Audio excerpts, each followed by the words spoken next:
वालेकुम viewers, channel पे नए चैनल को सब्सक्राइब करें, वीडियो को लाइक करें, शेयर करें, बेल नोटिफिकेशन को दबा दें, हमारे वीडियो के आने वाले नोटिफिकेशन सबसे पहले आप तक पहुंच सके।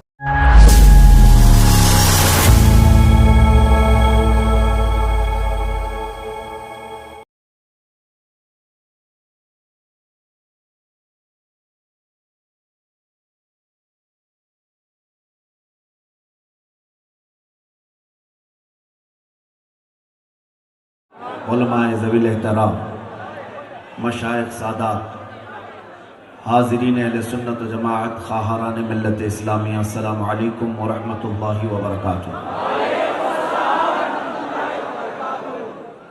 अल्हम्दुलिल्लाह अल्हम्दुलिल्लाहिल हन्नानिल मन्नान अल्लज़ी ख़लक़ल इंसान व अल्लमहुल बयान वस्सलातु वस्सलामु अला रसूलिही सय्यिदिल इंसी वल जान वअला आलिही व अस्हाबिही ज़विल खैरि वल इहसान, अम्मा बअद, फ़अऊज़ु बिल्लाहि मिनश शैतानिर रजीम, बिस्मिल्लाहिर रहमानिर रहीम। वजाहिदू फिल्लाहि हक़्क़ जिहादिही हुवा इज्तबाकुम वमा जअल अलैकुम फिद्दीनि मिन हरज मिल्लत अबीकुम इब्राहीम हुवा सम्माकुमुल मुस्लिमीन इला आखिरि हाज़िहिल आया। सदक़ल्लाहु मौलानाल अज़ीम। बारगाह रिसालत मुआब सल्लल्लाहु तआला अलैहि वसल्लम में एक बार दुरूद पाक का हदिया पेश करें। अल्लाहुम्मा सल्लि अला सय्यिदिना व मौलाना मुहम्मदिन मअदनिल जूदि वल करम व आलिहि व अस्हाबिहिल किराम व इब्निहिल करीम व बारिक व सल्लिम सलातन दाइमतन सरमदन अबदा। मेरे अजीज़ों, जगह की किल्लत है, लेकिन मैंने आपके सामने हुजूर पाक सल्लल्लाहु अलैहि वसल्लम का जिक्र किया है, तो होना ये चाहिए कि आप जोधपुरी अंदाज में मेरे आका को किस तरह पुकारते हैं, एक बार दुरूद पढ़ करके सुनाएं। अल्लाहुम्मा सल्लि अला सय्यिदिना मुहम्मद व आलिहि व अस्हाबिहि व बारिक व सल्लिम सलातन दाइमतन सरमदन अबदा। अज़ीज़ान इकराम वक़ार, आपके इलाके में मेरी पहली आमद है, लेकिन नौजवानों को और यहाँ के मजमे को जोश व जज्बे में देखते हुए ये बात याद आती है, मैं इस करम के कहाँ था काबिल हुजूर की बंदा परवरी, ये सब तुम्हारा करम है आका के बात अब तक बनी हुई है। और मेरा इंट्रोडक्शन, मेरा तारुफ सिर्फ इतना ही है, या रसूल अल्लाह, तेरे इश्क की बदौलत मुझे जिंदगी मिली है, तेरे इश्क की बदौलत मुझे जिंदगी मिली है, मेरी बात बन गई है तेरी बात करते करते, मेरी बात बन गई है तेरी बात करते करते। और ऐ सुन्नियों, हमारी जिंदगी का मकसद यही होना चाहिए, है जो जिंदगानी बाकी ये इरादा कर लिया है जो जिंदगानी बाकी ये इरादा कर लिया है, तेरे मुनकिरों से आका मैं मरूंगा लड़ते लड़ते, तेरे मुनकिरों से आका मैं मरूंगा लड़ते लड़ते। ये हर मोमिन का जिंदगी का वजीफा हो जाना चाहिए। अजीज़ान गिराम वक़ार, आज हम जोधपुर शहर में हैं। ये तारीख़ी शहर है और मैं जिस जगह पर खड़ा हूँ ये मरकज़ अहले सुन्नत है। यहाँ से निकलने वाली आवाज़, अगरचे वो सूफ़ी बासफ़ा थे, जिंदगी भर उनको सर झुकाए हुए लोगों ने देखा, लेकिन ऊंचे ऊंचे ताजों को उनके कदमों पर झुकते हुए भी देखा। बड़ी बड़ी हुकूमतों पर बैठने वाले भी उनके दरवाजे पर आते हुए लोगों ने देखा। मेरे अजीजों, ये बात किस लिए है? आज मेरी भी ये इज्जत आपके इस शहर में सदका है उन्हीं औलिया कामिलीन का। और हम मुझे तो आज देख रहे हैं, बरसों तो आपकी आंखें मुफ्ती आजम को देखी हुई, मुफ्ती आजम राजस्थान को आपकी आंखों ने देखा है।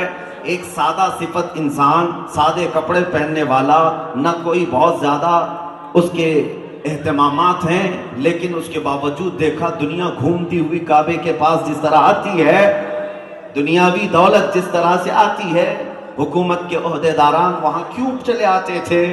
इसलिए नौजवानों, मैं तुम्हें मैसेज देना चाहता हूँ, तुम कहाँ कहाँ किसके कदमों में इज्जत ढूंढने निकले, तुम किसको आइडियल बना करके इज्जत के और अपने आप के स्टेटस को बढ़ाने की कोशिश करते रह गए, अपने आप को बदल लिया, फिर भी वो इज्जत नहीं मिली। एक मर्द कलंदर, एक मर्द दुर्वेश अपना वतन छोड़कर जोधपुर में आकर बैठ गया। पूरा राजस्थान उसका, नगर नगर उसका, और हर गली गली उसकी गर्विदा हो गई। क्यों? उसके लिए सिर्फ इतनी बात मैं अर्ज करता हूं, आज मैंने भी देखा हिंदुस्तान के चप्पे चप्पे जाकर और गली गली जाकर, हर बच्चे को देखते ही मैंने देखा है, 8 साल का बच्चा भी मुझे देखता है तो सबसे पहले पुकारता है लब्बैक या रसूल अल्लाह। यहाँ मेरा नारा मत लगाओ, लेकिन रसूल पाक सल्लल्लाहु अलैहि वसल्लम का नारा लगा। ये जज्बा लब्बैक या रसूल अल्लाह। अज़ीज़ान गिरामी वक़ार, तवज्जो, अपना ज्यादा वक्त शोर में नहीं गुजारेंगे। मैं ये बात अर्ज कर रहा हूं, ये जो कुछ भी मिला है, ये इज्जतें, ये इनायतें सिर्फ इतनी इसलिए हैं कि हम किसी बड़े खानदान के या हम किसी सरकारी नेता से कोई ताल्लुक नहीं रखते। हमारा मामला ये नहीं है कि रात के 12 बजे यहाँ के जो लोग आए हुए हैं, ये 500 रुपये और 200 रुपये दे करके बुलाए हुए वोटों की पब्लिक नहीं है। ये वोटों के लिए, इलेक्शन कैंपेनिंग के लिए जमा की हुई पब्लिक नहीं है, जो दोपहर में लाल झंडा और रात में नीला झंडा। मेरे अजीजों, मैं मजमू में जाता हूं, रात के 12 बजे के बाद भी जो गर्माहट यहाँ हमारे जलसों में दिखती है, वो दिन के 12 बजे वहां नजर नहीं आती। क्यों? ये माल और दौलत पर जमा की हुई पब्लिक नहीं है, ये माल और दौलत और या मिठाई के लिए जमा की हुई ये वो मजमा नहीं है, बल्कि नेता हजरात भी हों तो उनसे भी मैं कहता हूं, ये देख लो जरा आंख खोल करके, रात के 12 बजे हमने 100-200 रुपए देकर नहीं बुलाया, बल्कि यहाँ जो आया है वो ये अज़्म लेकर के आया है, मेरे मुस्तफा की बात आई, कदमों में गर्दन भी दे दूंगा। नबी करीम सल्लल्लाहु तआला अलैहि वसल्लम के लिए फिदा होने वाला ये मजमा होता है। इसीलिए मेरे अजीजों, हमारी चलत फिरत से बहुत सारे लोगों को तकलीफ भी होती, डर भी लगता है, लेकिन इस जोधपुर के उस तारीखी चौक में मैं खड़ा हूं जहां कभी मुफ्ती आजम हिंद खड़े थे, कभी मुहद्दिस आजम हिंद खड़े थे। ये अगर तारीखी शहर है तो यकीनन उन बुजुर्गों की विरासत हमें भी मिली है, वही विरासत आप तक हम पहुंचाएंगे। अब आपको मैं मैसेज देना चाहूंगा, शोहदाए करबला का ये महीना है, मुहर्रम आते ही सुन्नियों के यहाँ इमाम हुसैन का तस्करा छिड़ जाता है, लेकिन याद रखो मेरे अजीजों, मौला इमाम हुसैन का जिक्र करने वाले हम हुसैन आजम का जिक्र इसलिए नहीं करते कि रो धो करके सीना पीट लेंगे या मातम करके गम मना लेंगे। गम होना फितरी बात है, लेकिन मेरा ये मिशन है, मैं करबला की दास्तान सुनाता हूं तो इस नीयत से सुनाता हूं कि 80 साल का बूढ़ा भी सुन ले तो 25 साल की जवानी इसके अंदर आ जाए। हुसैन आजम का तज़किरा रोने धोने के लिए नहीं है, मुजाहिद इस्लाम बनने के लिए है। हर साल हम मुहर्रम की तारीखों में ये तज़किरे करबला के इसलिए सुनाते हैं, मुसलमानों अपने दिलों से खौफ निकालो।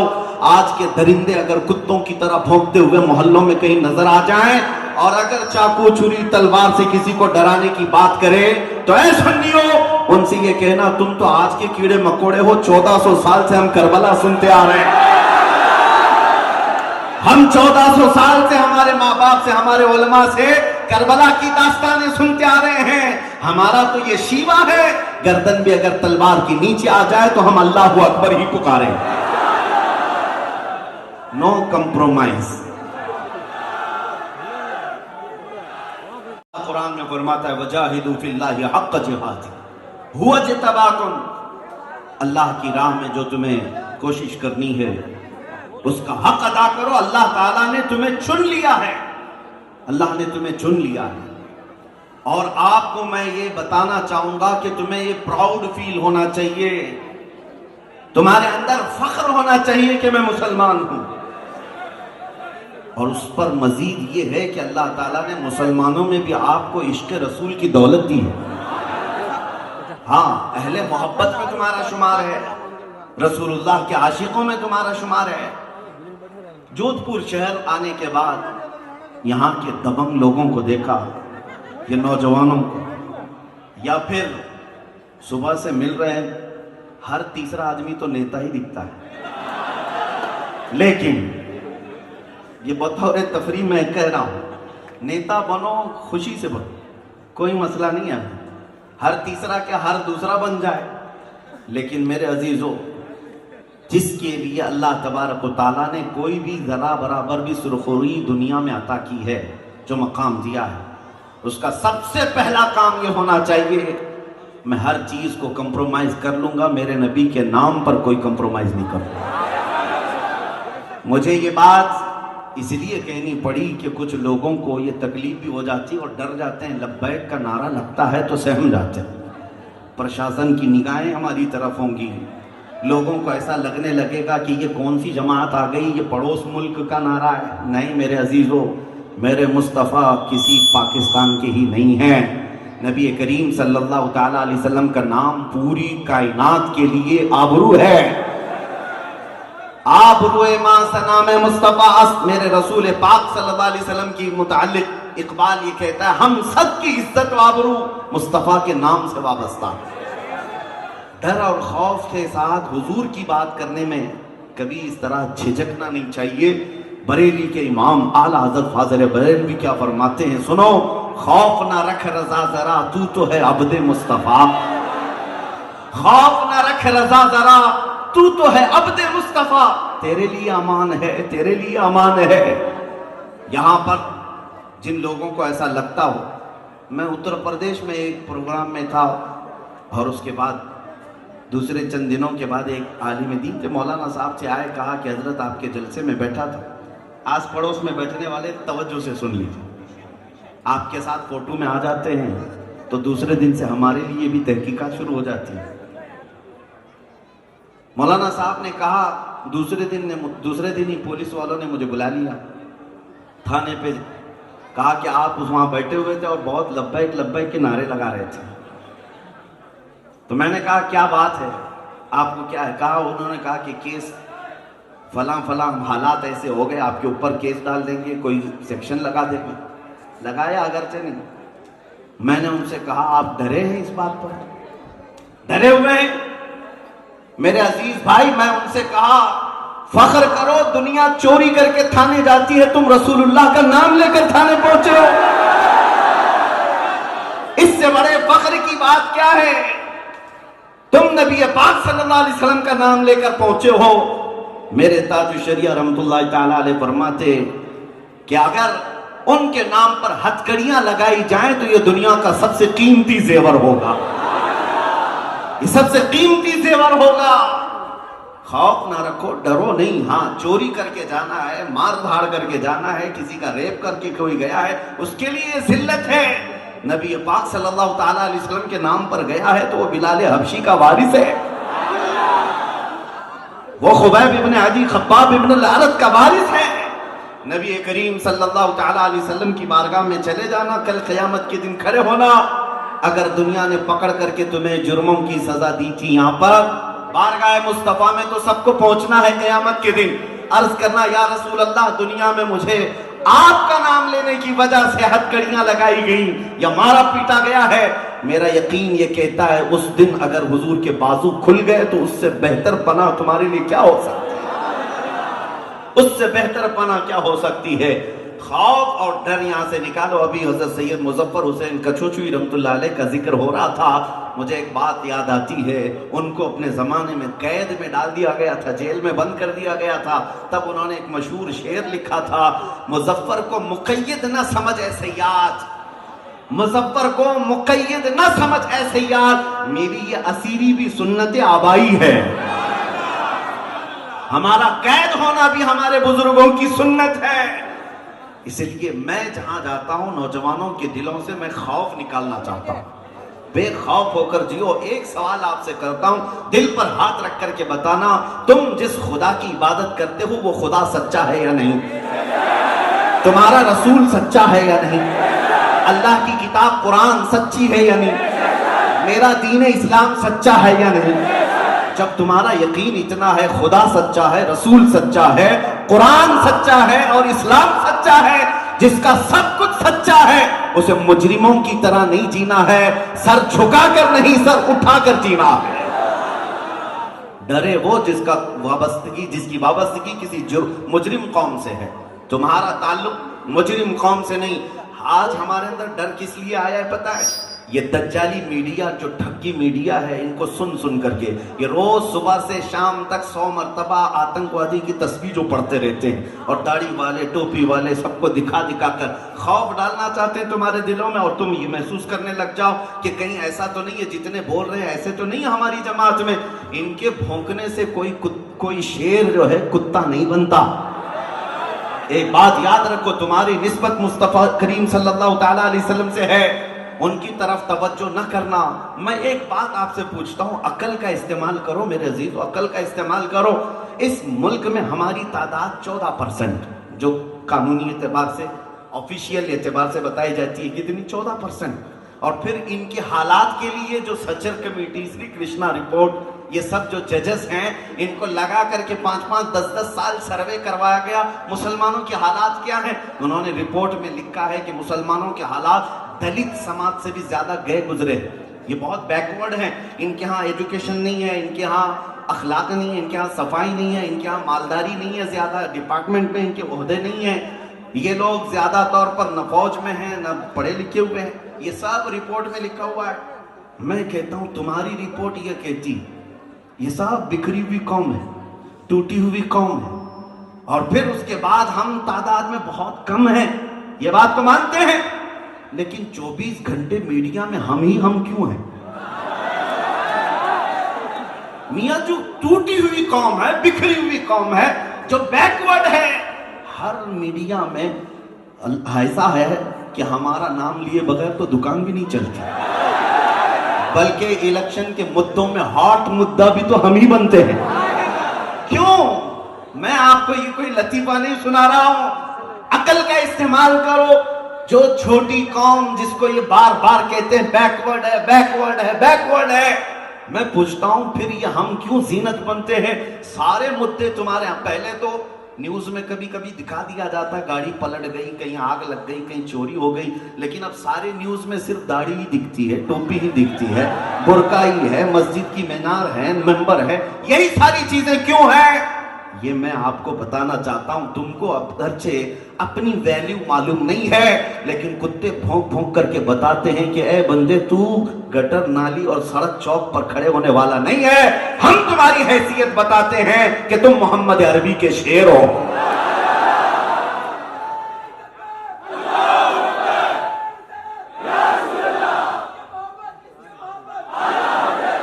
सब कुछ हमारा लुट जाने के बाद भी आज हम ही निशाने पर हैं। ये सिर्फ हमारे मुल्क की बात नहीं, वक्त की सुपर पावर ताकतें भी सिर्फ दाढ़ी वालों को ही टारगेट कर रही हैं। क्यों? किस लिए? हम सबके निशाने पर हैं।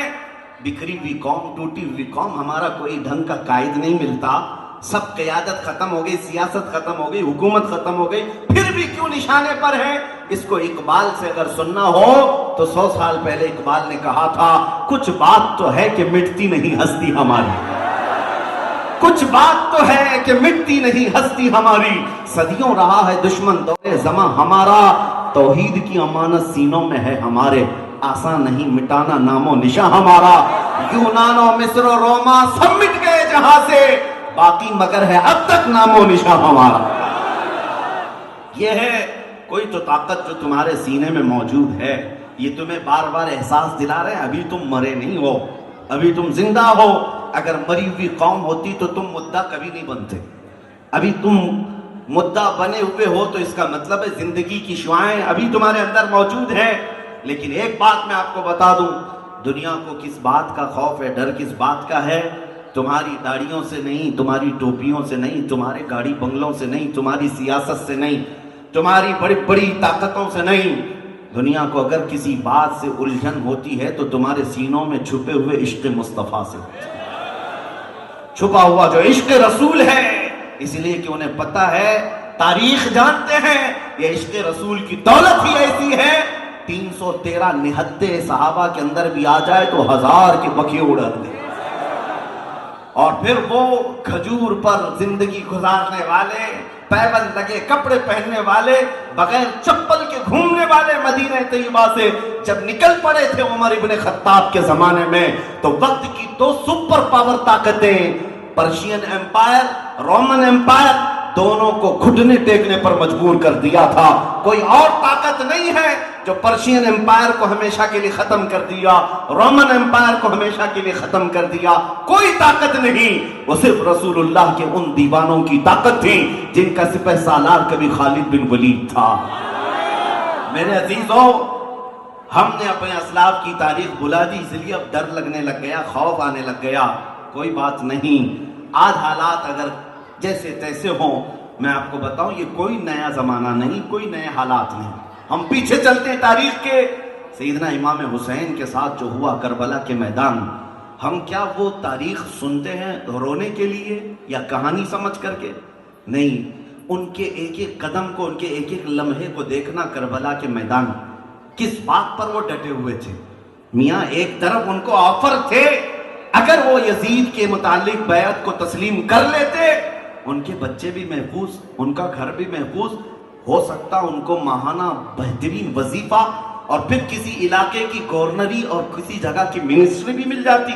इतनी सारी चीजें छोड़ दिया, 6 माह के बच्चे का खून भी बह गया, उनके जवान बेटों की लाशों पर घोड़े भी दौड़ गए, ये सब बर्दाश्त किया इमाम हुसैन ने। लेकिन उस दुनिया के बड़े ऑफर्स को क्यों ठुकराया? ये पैगाम वहां से लेने की जरूरत है। ऐ नौजवानों, ये तो बहुत पहले की बातें समझ रहे हो आप, 1400 साल पहले की। मौला हुसैन की रूह आज भी हमारी मदद कर रही है। ये कहते हुए तुम्हारे जमाने में इस तरह के यजीदी कुत्ते अगर आ जाएं तो तुम्हें इस मैदान मुस्तफा को छोड़कर कभी किसी यजीद की तरफ झुकाव हरगिज नहीं रखना। जिस मैदान में भी तुम्हें लथेड़ने की कोशिश की जाए, तुम दामन हुसैन से अगर वाबस्ता हो तो ये नारा लगा करके जाना, मर्द हक बातिल के आगे मात खा सकता नहीं, सर कटा सकता है लेकिन सर झुका सकता नहीं।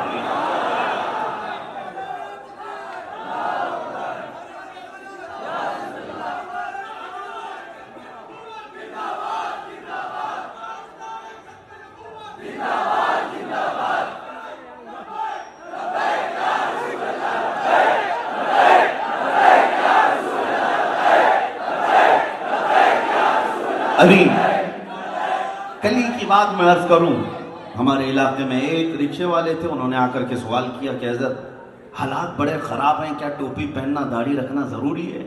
मसलहतों के एतबार से हम भी कॉमन आदमी बन करके रहे। मैं उन सेकुलर लोगों को कहता हूँ जो ज़्यादा सेकुलर बनने की कोशिश करते हैं, उनका हाल क्या होता है?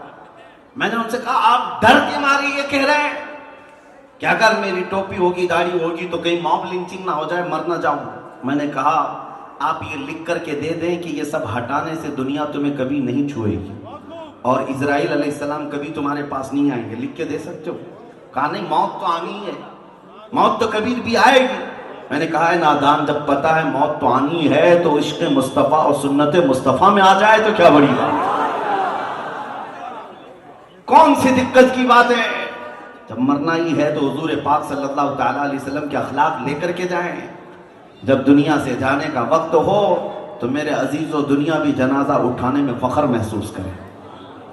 आज जिन हालात से हम खौफजदा हैं, डरे हुए हैं, उन लोगों को चाहिए वो करबला की दास्तानें जरूर सुने, लेकिन सिर्फ रोने के लिए नहीं, अज़्म व इस्तिक़लाल को पैदा करना है, इस्तिकामत को पैदा करना है।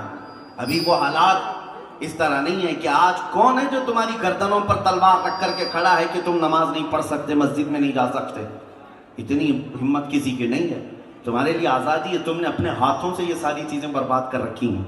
मस्जिदों को तुमने खुद वीरान कर रखा है, कुरान को तुमने खुद छूना बंद कर दिया है, इस्लाम को खुद हमने अपने घरों से निकाल कर रखा है। अपनी बेटियों पर, अपनी बहुओं पर, अपनी औरतों पर हम इस्लाम को क्यों नहीं पसंद करते? जब इस्लाम जिंदाबाद का नारा लगाते हैं तो इस्लाम तो हमें हमारे घरों में भी अच्छा लगना चाहिए। शादियों के महलों में तो इस्लाम साल पहले, साल गुजर गए, 2 साल गुजर गए, कुत्ते का कोई नामो निशान नहीं, खत्म हो गए। भौंकने वालों को साइड लगा दिया गया। जो भी हालात हुए, हम तो पहुंचे थे दिल्ली की जामा मस्जिद भी, जिसको ये शक था कि जाएंगे कि नहीं जाएंगे, हम तन्हा पहुंचे थे। मैं आपको बताऊं, यही लिबास है मेरा।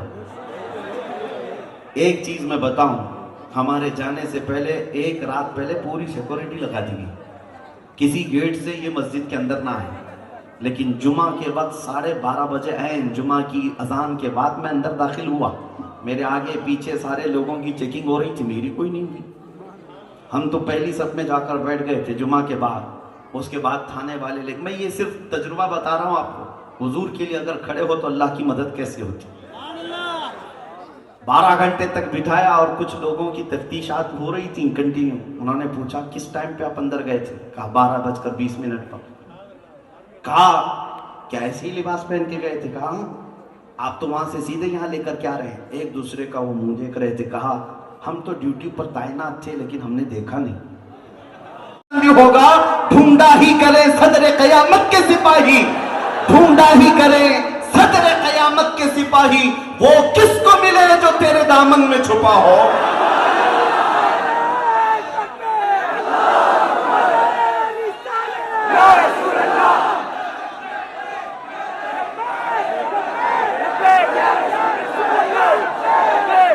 आवाज लगाना तुम्हारा काम है, कोशिश करना तुम्हारा काम है, पाए तकमील तक पहुंचाना मेरे रब की शान है। 50 लोगों में पुकारी हुई वो हमारी आवाज थी, जिसको दुनिया के चप्पे चप्पे तक मौला ने पहुंचाया। लोग अगरचे ये समझते हैं कि सोशल मीडिया का दौर है इसलिए पहुंच गई होगी। सोशल मीडिया में हजारों लोग भरे हुए हैं, यही आवाज क्यों पहुंचाई गई? और भी है, ये आवाज क्यों पहुंचाई गई? मैं अपनी तारीफ के लिए नहीं कह रहा, दिल से जो बात निकलती है असर रखती है, पर नहीं ताकते परवाज मगर रखती है, उड़ करके जाएगी आवाज। कभी ये मत देखना बड़ी कॉन्फ्रेंस में बोलूंगा, बड़े मजमे में बोलूंगा। हम तो 50 लोगों के मजमे में उस कुत्ते को ललकारे थे और दूसरे दिन सीधे जाकर टैग हो गया और चुप भी गई बात। ऐसा लगने लगा कि हमने दुम पे पांव रखी दिया, उछल कूद शुरू हो गई थी। आपको पता है, मैं ये तजुर्बा इसलिए अर्ज कर रहा हूं, कभी अपने आप को तन्हा महसूस मत करना। तुम जिस मैदान में भी हो, अल्लाह के रसूल तुम्हारे साथ है। अल्लाह रब्बुल इज्जत की शान है ये। बस फर्क सिर्फ इतना ये है कि सहम कर, डर कर कभी भी। दूसरी बात ये भी, मेरे जज्बात में बोलने का ये मतलब नहीं कि जोधपुर वाले निकल पड़े और गोली बारूद बंदूक तलवार लेकर लड़ने के लिए जाए। मेरा ये मशवरा भी कभी नहीं होता। मियाँ तलवार बंदूक गोली तो बहुत दूर की बात है, मैं तो आपको ब्लेड लेने की भी बात नहीं कर रहा हूँ। रेजर और ब्लेड भी मत रखो, क्योंकि हमारे पास अगर प्लास्टिक की चाकू भी होगी तो आतंकवादी वैसे ही बना दिए जाएंगे। प्लास्टिक की भी होगी तो बन जाओगे। मैं उस चीज का मशवरा नहीं दे रहा हूं, मैं आपको मशवरा सिर्फ इतना दे रहा हूं, ये सारी ताकतें एक जगह पर। मैंने देखा है 4 साल पहले की बात, एक पैरों से माजूर खादिम हुसैन को व्हील चेयर पर लाकर बिठाया जाता, वो एक बार लब्बैक का नारा लगाता था तो यूरोप की धरती भी हिलती नजर आती थी। ना हाथ में कोई तलवार, ना कोई चाकू, ना कोई हथियार। क्यों? एक माजूर आलिम दीन की आवाज पूरी दुनिया में गूंजती है। इसका मतलब यह है, ताकत तख्त और ताज को नहीं कहते, ताकत फौज और ताकत को नहीं कहते, ताकत दर हकीकत इश्क़ मुस्तफा को कहते हैं। वो तुम अपने सीनों में ले आओ, फिर तुम्हें किसी हथियार की नहीं, तुम्हारा चलना फिरना भी बहुत सारे कीड़ों की नींद हराम कर देगा। सिर्फ चलना फिरना तुम्हारे लिए बस काफी है। मैं ये नहीं कहता कि तुम कोई सख्त तशद्दुद के मामलात करो, नहीं। हालात के एतबार से हम अमन के ख्वाहा हैं। हमेशा मेरे आका सल्लल्लाहु अलैहि वसल्लम ने अमन की दावत दी है। ये बात भी फरमाया मेरे आका ने, ला ततमन्नौ लिक़ा अदुबिकुम, कभी भी दुश्मन से जंग की तमन्ना मत रखना, लड़ने भिड़ने की तमन्ना मत रखना, कत्ल और गारत की बातें मत करना।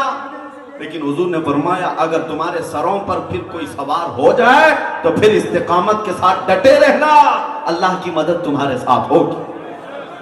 और एक बात याद रखो, आज यहाँ पर हुजूर सईदी आकाई मौलाई मुजद्दिद अल-फैसानी रहमतुल्लाह तआला अलैह का जिक्र भी होगा।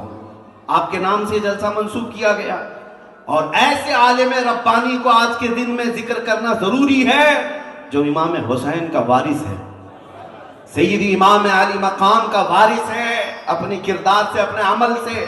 एक दौर हिंदुस्तान में ऐसा आया जब डिक्टेटर अकबर का था, अजानों की जगह सीप बजाई जाएगी, नाकूस बजाए जाएंगे, मिंबरों पर मस्जिदों की मूर्तियां भी रखी जाएंगी, नमाज भी पढ़ी जाएगी, खलत मलत कर दो, सब सेम। ये भी आए वो भी आए। उस जमाने में बादशाह है, तानाशाह, जिसके यहां कोई भी प्रोटेस्ट का सिस्टम ही नहीं, जमहूरी हुकूमत नहीं है, डेमोक्रेसी नहीं है।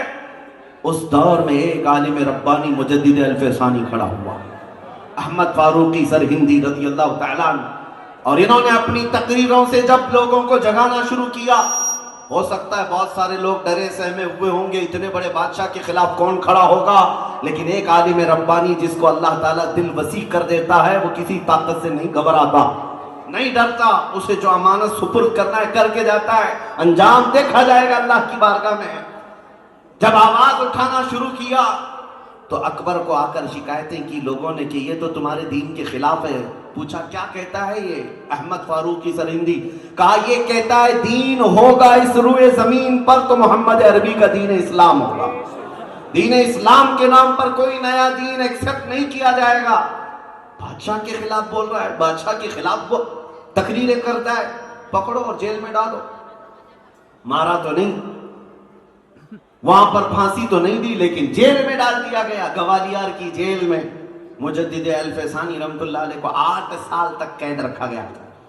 8 साल तक उस आलिम रब्बानी को कैद और बंद की सोहबतें उठानी पड़ी। लेकिन जानते हो इस जमाने में अकबर तो मर गया, बेटा जहांगीर तख्त पर फाइज हुआ।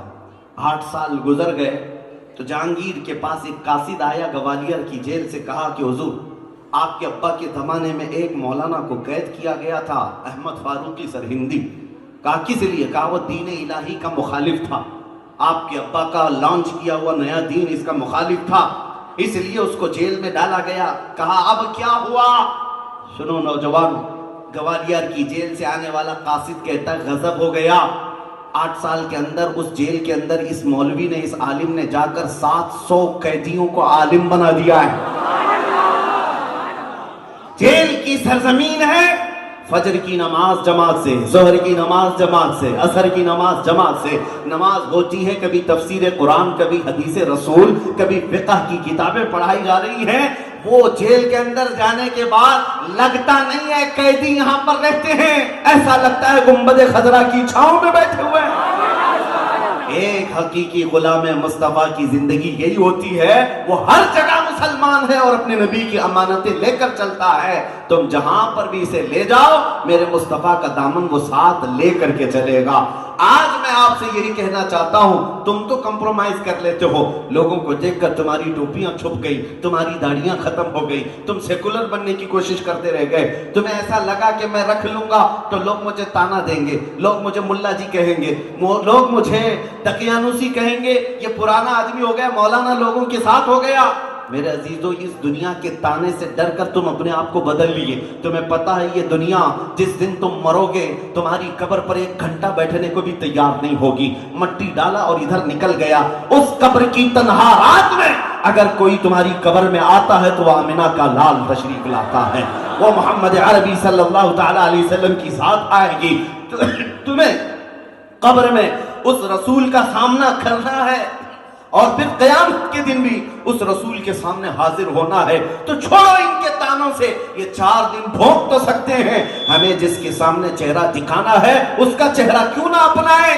इसलिए कि एक सुन्नी आशिक रसूल जो होता है वो मरता भी है तो खौफ से नहीं मरता, वो इश्क से मरता। इधर आंखें बंद होंगी, उधर मुस्तफा की जियारत होगी। लिहाजा ऐ सुन्नियों, तुम इस तरह के जो मामलात करते चले। रसूल की बात बताओ, हजरत नुअमान रज़ी अल्लाह ताला अन्हु ये सफीर बनकर गए थे, एम्बेसडर बनकर गए थे एक बादशाह के यहाँ। एक बादशाह जो मजहब इस्लाम से ताल्लुक रखता नहीं है, हुजूर पाक सल्लल्लाहु ताला अलैहि वसल्लम के सहाबी सफीर बनकर के गए। बादशाह को पता चला मोहम्मद अरबी का कासिद आ रहा है, सफीर आ रहा है, तो उसने रेश